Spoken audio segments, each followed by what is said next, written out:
Good, good. Sorry, my eyes suddenly watering. I'm just such an emotional moment. It's come full circle and it's too much for me. But no, I feel great. Hello, I am Soren. I am currently Soren Alf Correia. I'm currently 23.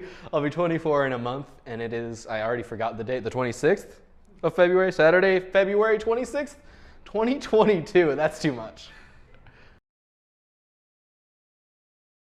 Not a lot, I'll tell you.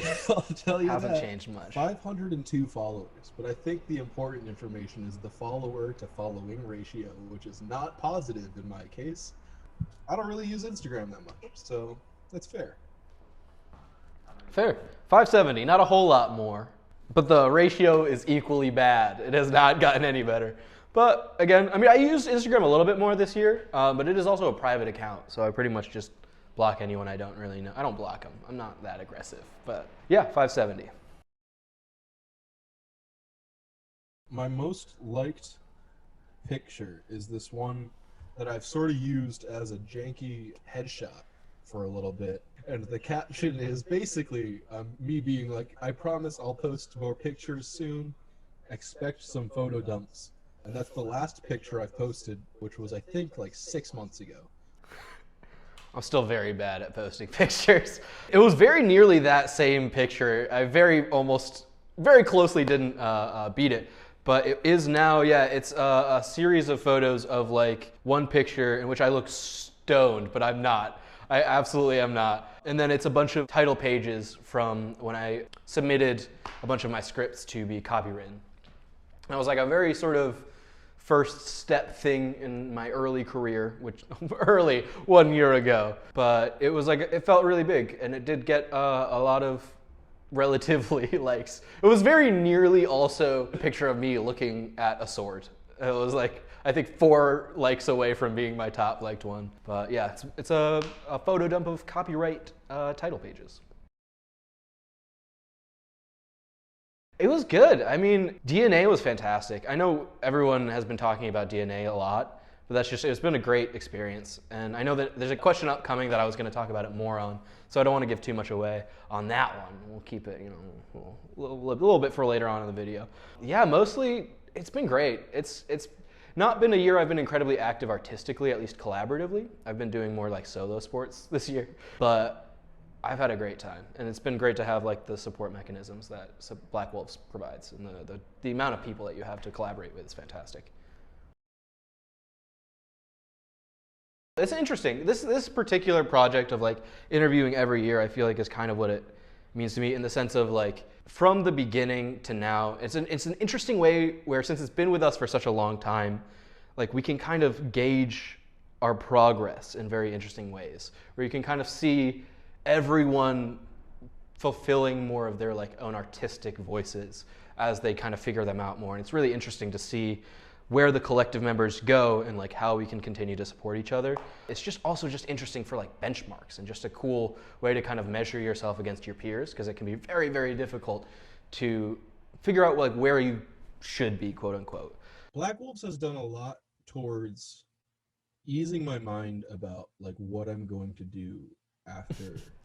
I guess not what I'm going to do, but since I still feel like I'm in this space of just having graduated, it's really eased my mind of like moving into the world, still having something to like work towards, and like a place to actually like still feel like I'm making progress. It's nice to have this place that feels like it's going to like reliably be somewhere that I will be able to work and still pursue things, even if everywhere else it's not really going as fast.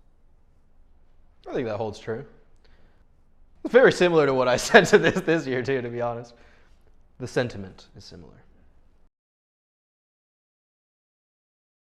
Spotlight, without a doubt. I mean, that was just a lot of fun. It was a great part. It was like this fun script, mostly just done like little short stuff.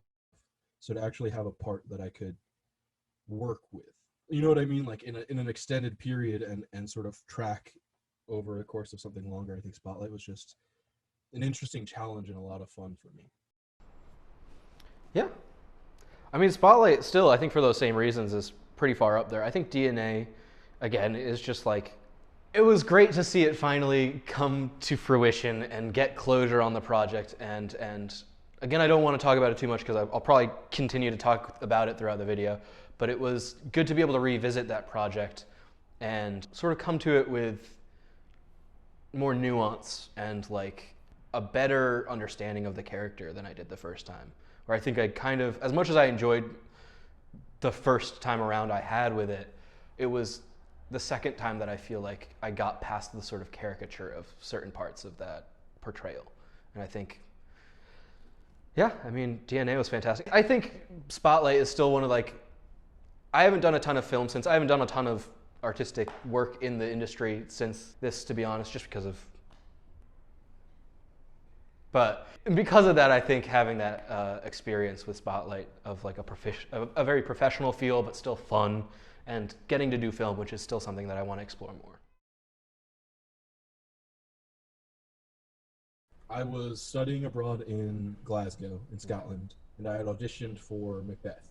To being very literal with when you say like my favorite moment, because my favorite thing in my career was just being cast as Macbeth at all. But I remember going into the callbacks, and I was super unsure about, you know, whether I was going to like end up with any significant part in the show. I had been called back for Macbeth, but I wasn't sure if that was just, so that they could see me again.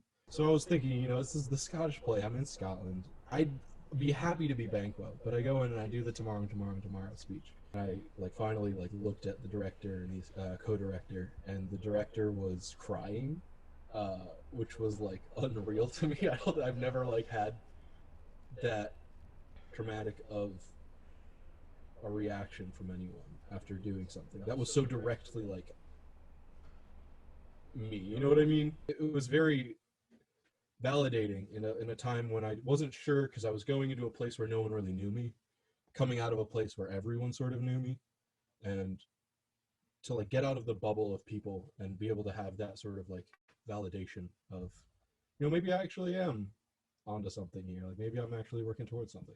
To have an outsider who doesn't know me and has no reason to be nice to me confirm that was a really powerful moment, I think, for me in my career. Yeah, I don't think that's gonna be beat for a long time. I think that was a very concrete moment for me in an early part of my career, which is again 2 years ago.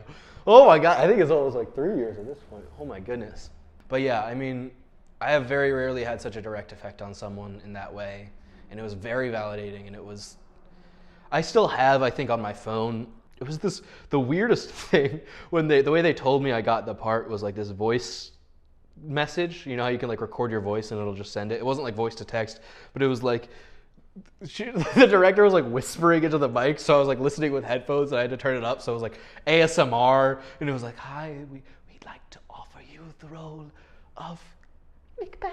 And I still have the voice. It was I still have the voicemail saved on my phone somewhere. And even that first rehearsal when we were doing a read through, they were everyone's gonna say who they are in their part. So I was my name's Soren and I'm Macbeth, right? I was so nervous that I had gotten it wrong somehow. But yeah, I mean that was such a formative thing in my life to just give me confidence, I think. That was a high point for sure.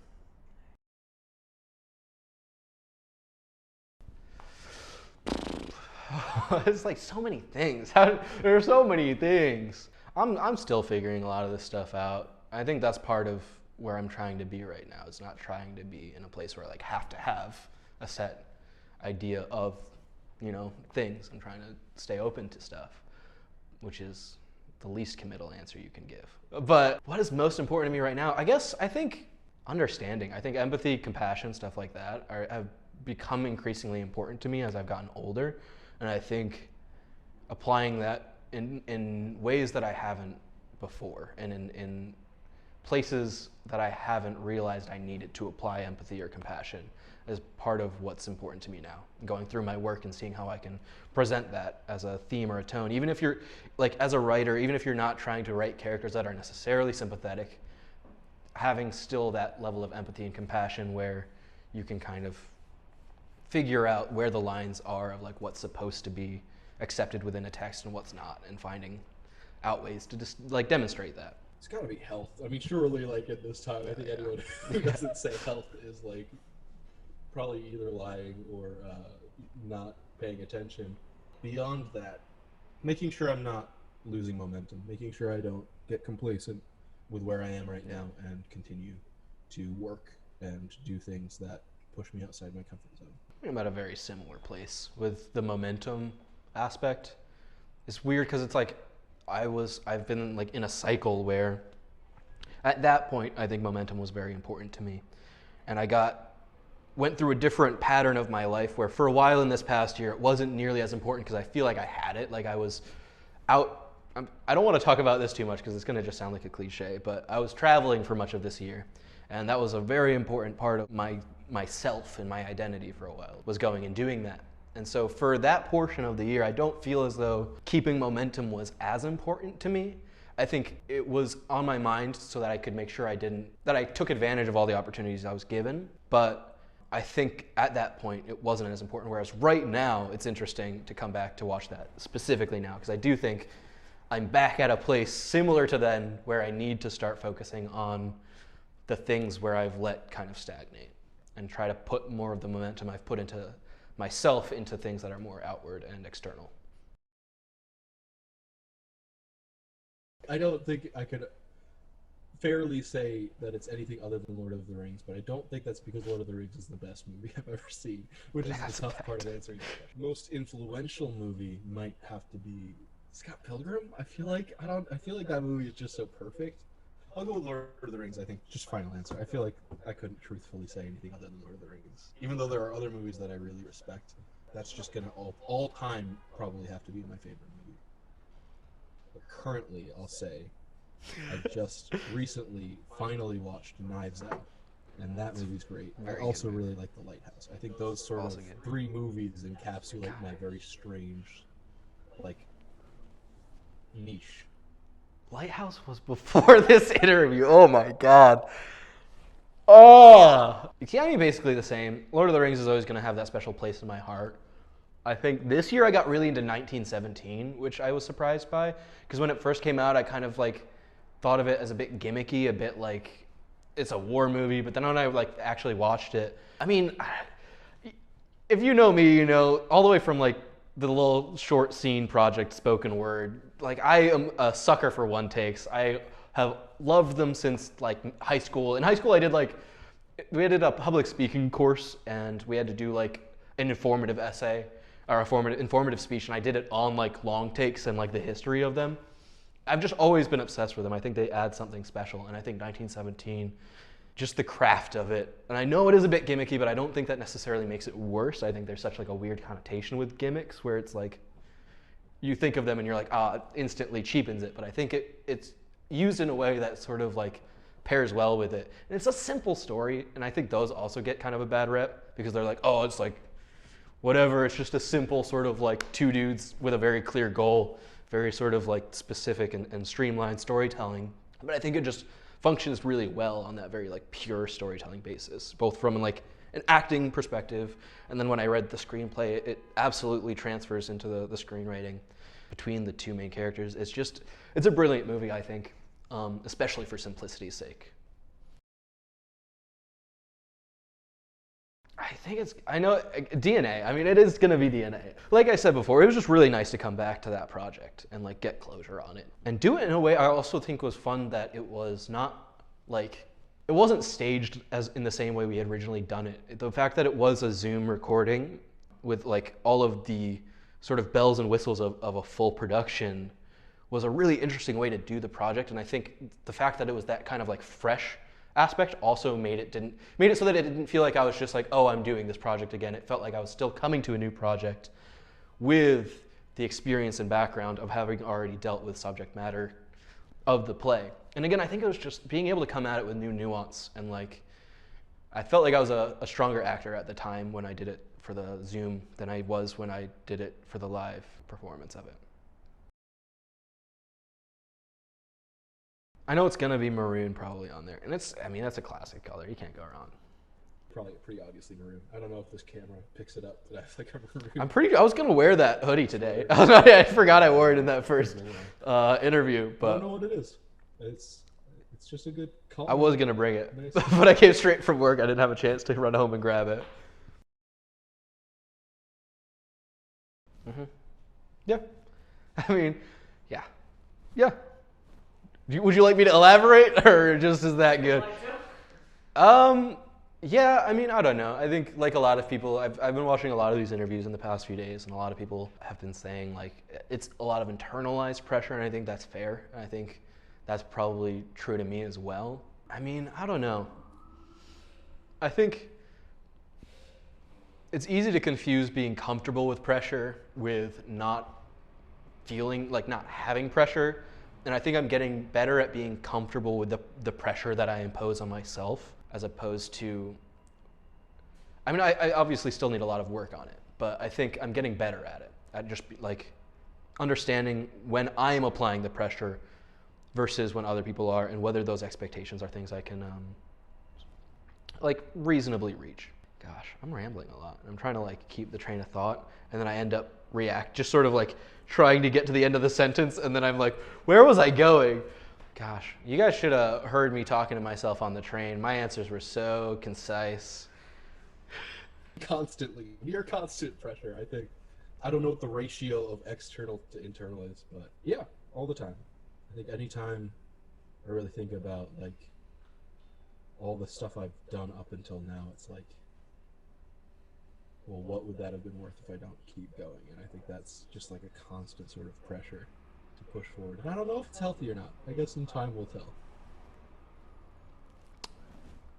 I think that last thing I said about like feeling the pressure of my past actions, I don't feel that as much anymore. I think that's one of the things I've been working on this year, is like getting out of sort of the sunk cost fallacy with my own like brain, of being like, I've done so much that I can't change course at this point, of being like, I just have to push through because otherwise it won't have been worth it. But rather just being like open to wherever my efforts end up taking me, and being open to changing that course and changing that direction if it suits me, and just kind of being open to whatever in the moment I think is the best move for me. Oftentimes I feel like we get kind of caught up in labels and identities, and we kind of constrain ourselves into such a box of like having to perform to something, that we forget why we originally started pursuing it. And so trying to get out of that mindset and into more of a mindset of pursuing things based on passion and pursuing things based on interest, as opposed to out of just pure either monetary or other things like that. But I also am still falling into traps of like, you know, I just need money. I mean, you need certain things, and yeah, I think I've gotten past that pressure a little bit, but it's all cycles, you know. It depends on what I'm focusing on at the moment. Right now, I don't feel that as much.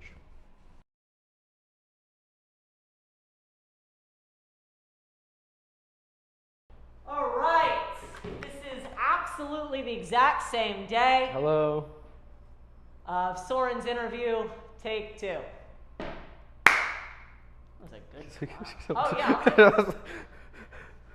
What do I do? What do I do? Go. When anyone talks about something relating to art with any degree of like certainty or claim to authority, I just find it really frustrating when people sort of like claim some sort of moral or factual high ground on something that has no real objective basis for analysis. You know what I mean? Just anyone who's like a zealot in the way that they defend something or try to perpetrate something, anyone who like tries to claim that as like, this is the right way to view this, is I think very frustrating to me, because I don't think that things are that straightforward. I feel like there's so much nuance to like everything, that anyone to kind of claim that they know what something means just feels superficial to me. Yeah, I mean, I think to a certain extent, I think appeals to authority, like in general, are a little bit shallow oftentimes. I think most things have a degree of like duality, you know. But if I were to answer it now, I've been working a lot of like customer service type shit recently. So I think recently it's just sort of like a sense of entitlement and a lack of compassion has been a really big like pet peeve of like, just like, how much power do you think these people have? And like, I don't know, just the sense of like people owing you something. And it's like, who are you? You're like, I don't know. It's, I think, a very specific customer service mindset that I'm in most recently for pet peeves. But yeah, just like a lack of flexibility and everything having to like revolve around what you want to happen. Like, oh my gosh. But sure, yeah, I think the same thing of last year where it still somewhat applies. Still sounds pretty pretentious though.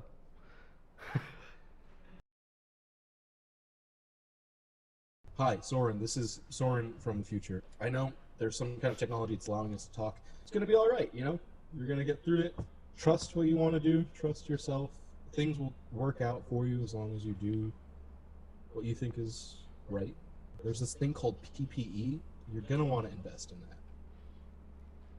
Unfortunately, you probably still had time to invest in PPE and make a profit. I mean, I think you were perhaps a little nearsighted in the fact that you thought I missed my chance to get in on that train. It's still going on, bud.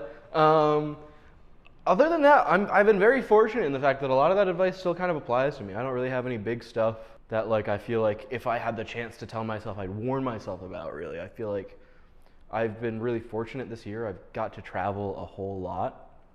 And that's been an incredible experience.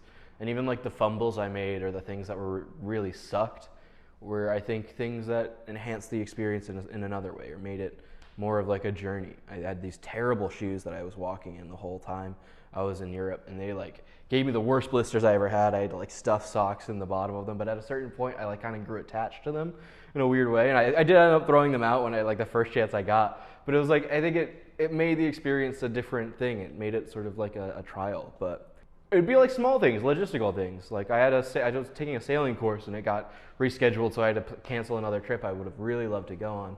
I guess I would have been like, hey, schedule it for the next week and then schedule your other thing for the week before. Don't forget your toiletries bag in the bathroom in Iceland, because you will lose it and have to buy a whole new set of stuff, and that sucked. Honestly, you're killing it. Like, you're pretty much, I don't know. You're doing what you can with what you got, and I think that's all you can do, you know?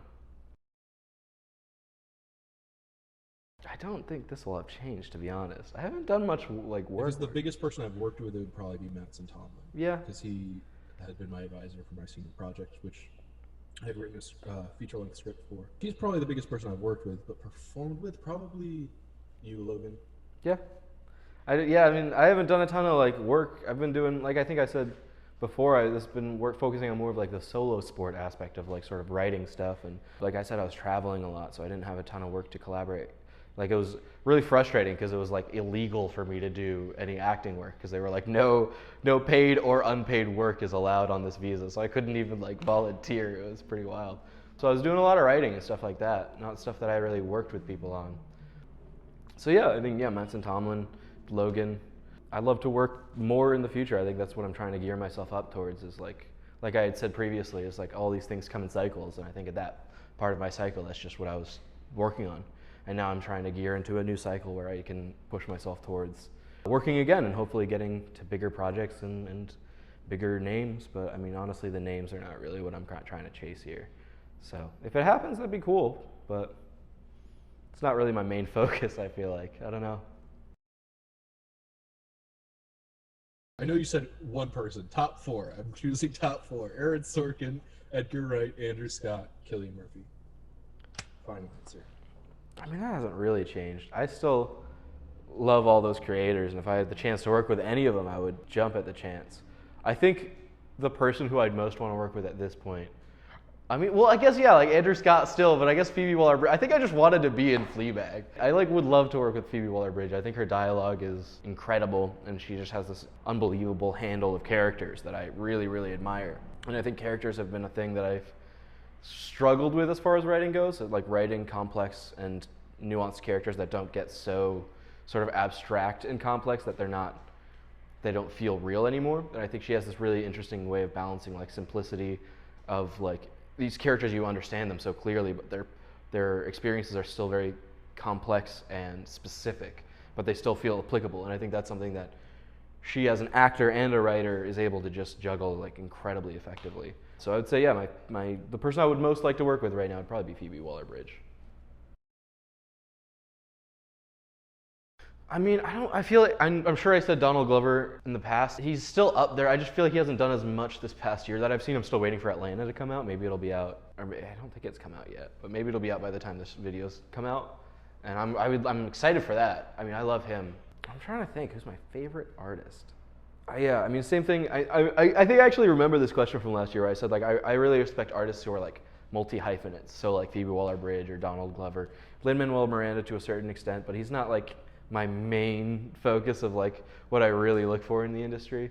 But I think he's really talented. Oh, gosh, this is such a hard question. I've not been really following anyone as, like, a particular thing. I've just been kind of following interest-based stuff more than, like, a person. I feel like there's someone that I'm like really, really on the cusp of, where I'm like, if I just think the right thing, it'll get me to the right person. I don't know. I really don't. There's so many talented artists out there. It's really hard to pick. Any artist who is a master of more than one part of the process. So Taika Waititi, who's doing all this stuff. Taika Waititi! There we are! Yeah! A writer and actor. And Donald Glover. That's the one. Taika Waititi. I don't know if he's done a lot of directing. I imagine he's probably done some. But those types of artists that are like able to switch so fluently between art languages. Oh my gosh. I just find them to be incredibly inspiring. Thanks, Pastel. That was great. Eternally good work. Baffling. I can't believe I couldn't remember Taika Waititi. He's like incredible. He does this like unbelievable like whimsy and wonder, and just at the same time like incredible grasp of like power dynamics and satire and like the human condition, I guess, but not really. It's like he has this incredible vision that's so different from project to project, and I just really respect him. I also love watching interviews with him because just none of it's very good. He doesn't give any info. They like there's very few parts of his like the interview process that you watch where he'll give like actionable things. It's almost always he'll like turn the question on the commenter, and I just think that's so funny. He's a fun dude. I love him. I think one of the biggest things I was kind of learning was like how to be alone, I think, which was an interesting aspect. I was traveling, like I said, for like a good few months, and I think a lot of the sort of quarantine COVID era was just like learning to be by ourselves, I think, and being comfortable in moments of rest and moments of action and moments of sort of like recuperation and in moments of like expenditure. And I think for a lot of it, I was sort of like saving money and doing a lot of like what felt like stagnation, but I think it's trying to find the moments in that sort of stillness to try to find growth. And then also in moments of action and moments of motion, like when I was traveling, not using that motion as a way to escape the stillness, but as a way to find comfort in it and to sort of grow more aware of myself. And I think that was a really important part of where I was at. And then it was interesting because right after that, I then came back to the States and was immediately with 3 incredible roommates, and like I'm very much not alone anymore. So it's interesting, you know, how these cycles work when you get comfortable with one thing, having to return to another sort of like state of being and trying to reconcile that new identity with where you are now. I don't know. It's been a lot of growth, and I think trying to get out of the sort of like, again, that sort of mindset of X of timeline that's imposed by whoever's in your brain, this image of what you're supposed to be and like when you're supposed to attain that. And it's hard, and I'm still struggling with it. I'm still not necessarily where I'd like to be, but I'm getting more comfortable with like where I am, I think. And I think that's what I've been working on. So yeah, just moving towards whatever the next change is going to be. Yeah, I don't know. Like I said, I haven't done a ton of work as much in this field. I guess like as far as writing goes, because I've done much more writing this year than I have acting. I guess I'm kind of, I don't know, I feel like I marvel at just how much improvement you can get by just doing it, you know, just finishing scripts, just getting to the end of a project. And even if you do want to go back and redraft it, which I do with almost all most of my projects at this point are in like 3rd or 4th full revisions at like 6 or 7 drafts, whatever. And it's like, it's wild how much like doing a project and then moving on and then returning to it, you can see just such immediate improvement of your like analytical abilities, your structural abilities. I feel like just all of that's getting more and more fine-tuned as I get more experience. So just really going out and doing the thing, and as much as you can, trying to remove the pressure of it being sort of like a fixed state. You know, things are constantly in flux. So like, yeah, just following your sort of, Deleuze calls them desiring machines. We're all desiring machines in these systems that are like trying to find other machines to interact with and trying to find that space to interact and what the correct thing to fit into at any given moment, following those desires. Kind of lost the plot. Got off on a tangent, I think, and I forgot where we started. Find your own story, whatever it is that you're doing, whether you're acting in something, whether you're writing something. I think the only way to truthfully come at something is to sort of have an understanding of your own story and what it is about that you think is important. Just being aware of the effect of the story you're telling and your place within that story is important. I think I said story. Take a drink every time I say story. Make no sense. You will die. Neither is acting, so. I'll tell you one thing I didn't learn. I did not learn how to stay on topic or be concise.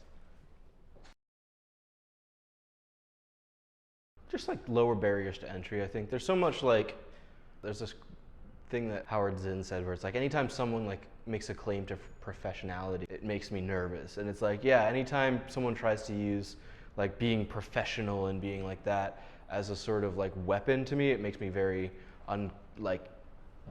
just sort of on edge, because there is a certain amount of like elitism to a certain aspect of this industry, and I would like to see just more plurality and lower barriers to entry. I'd like to see it be a more lateral structure and not so much sort of like hierarchical. I'd like to see, just more opportunities for people to be able to support themselves in the arts, if possible. And I think, God, I don't want to get into this fucking bullshit, but I think that's what makes me so mad about NFTs, is they're so dumb. Stop. Okay, so all right, I have a whole thing about this, but it's like, it's so stupid to me that we're creating this artificial scarcity when the whole point of like, the only merit that anyone could possibly give to the capitalistic system is that it potentially can distribute resources with a scarcity. But when you have like digital media, there's no scarcity unless you create it. So why would you like graft a capitalist system into a structural thing which has no need for it? You're like artificially creating capitalism where communist, structures make way more sense. And so like that's why I like Patreon and stuff like that, because it allows creators to be supported by larger groups of people.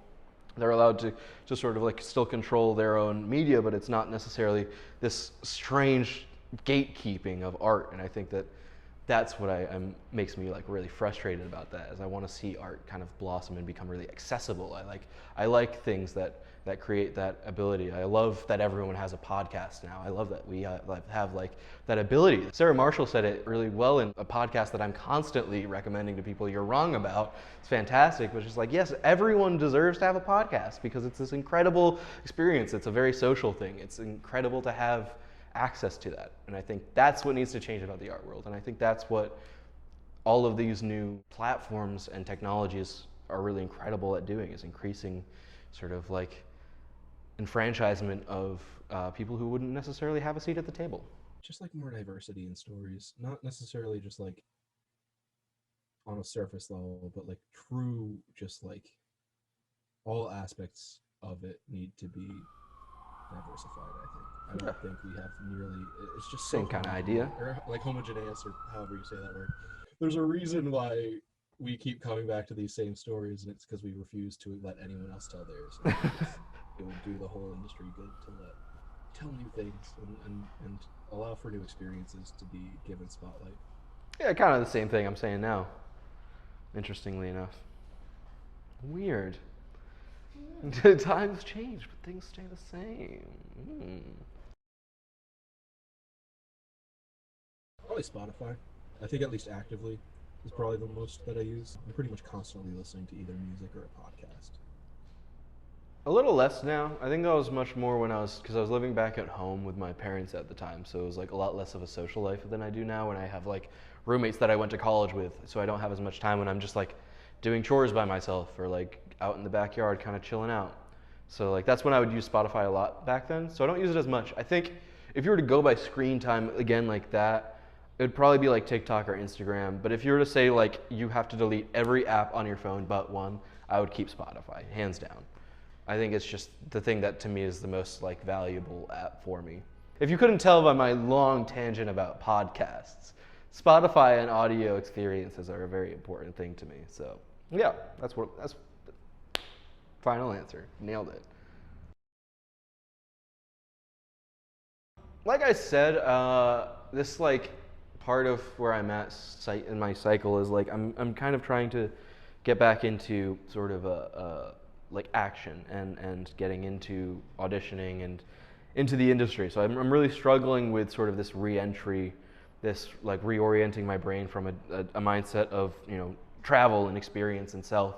I think really the unfun parts of the industry are what I'm struggling with right now. The high expenses for, you know, headshots and websites and all of just the things you need to get set up in order to like compete in the industry.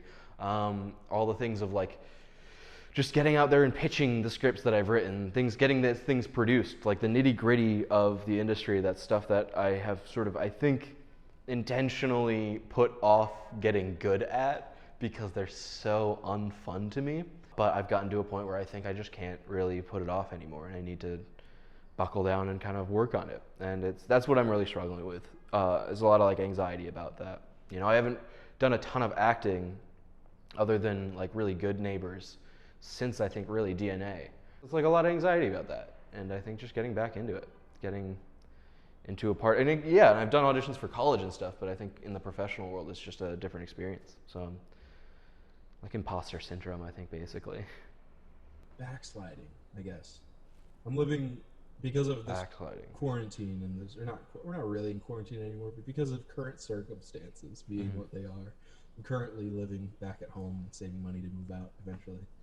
And I find being home brings up a lot of habits and things that I had grown past or thought I had grown past when I was away at college or at my dorm or over in Scotland for a little bit. Like all these things that I've grown through as myself, kind of being back in this environment has put me back in.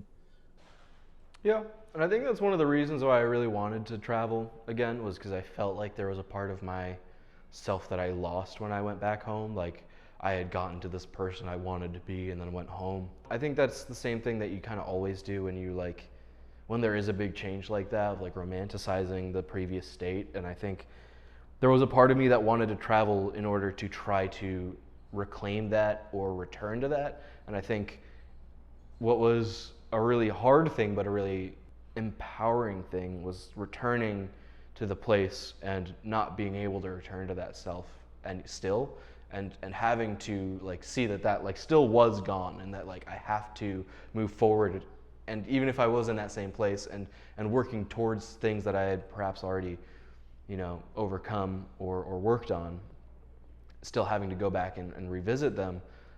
It was like an important, I think, recentering, even if it wasn't an immediate like, oh, I'm back to who I was, because of course like that's not how it works. You can't go back. But trying to reconcile those two identities was something I did struggle with this year, and I think I am at a much better place than I was then in that sense. I have left home, which I think has been very beneficial. I think that was a valid observation, that like environments I think do change how we behave, and it has a very surreal effect on you know, outlook. So I think it's been very good for me to get out of that space. But I'm still struggling with it a lot. But, you know, I think we all are. And I think that's what I was also trying to talk about with like not trying to feel like I have to fit, you know, a certain identity or label or self. It's like giving myself that freedom to be a desiring machine. I don't want to get involved with like loan sharks, but I guess if I know if it's clean money, and I'm not getting involved in any funny business, then pay off a lot of like family debt stuff. Like I don't think we have a ton of it, but like the classic like all my family God, I thought student so loans, all that stuff. small. A blank check. Probably put a considerable amount into like bail funds. Probably, I've been planning to move back to Scotland, so maybe do that. I did go back. I moved back there for like 4 months. And probably move somewhere where there's actual, somewhere where there's industry jobs. Probably right now, where I'm at right now. God, I thought so terribly small. I had a blank check. And I started with my family's debts. Why don't I get rid of all debts? Let's just blanket, no more debts. We're done with those for now. Just honor system, we're all good. Let's buy all the for-profit prisons and turn them into like rehabilitative centers. What else could we do? Yeah, we'll buy colleges probably. No more college tuition. You guys get that. And probably start a war with Elon Musk and Jeff Bezos. Like, no one else is involved. It's just us three, I think, locked in eternal combat somewhere. That's probably it, right? That's about as much as you can do with money, I think. What's up, man? Hi. I can't imagine or pretend to know what's been going on from here until then. I hope you're still around. I hope you're doing something that makes you happy. Whatever it is, I don't really know. Could be what you think you're gonna do. Could be something else. I don't know. I feel like time travel shouldn't be meddled with, and you should not take any of my advice. I don't know. What would I say to my future self? What do people say to their future selves?